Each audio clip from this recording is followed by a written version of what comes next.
Tapos mula rin dito sa Maragondon, dito nyo na maumpisa na matanaw yung mga kabundukan ng Ternate at Nasugbu.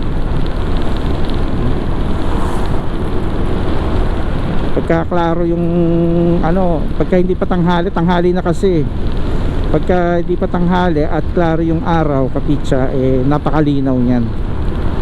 So ngayon ay maraming moisture, maraming humidity, at malakas ang ilaw ng araw, kaya hindi natin nakita.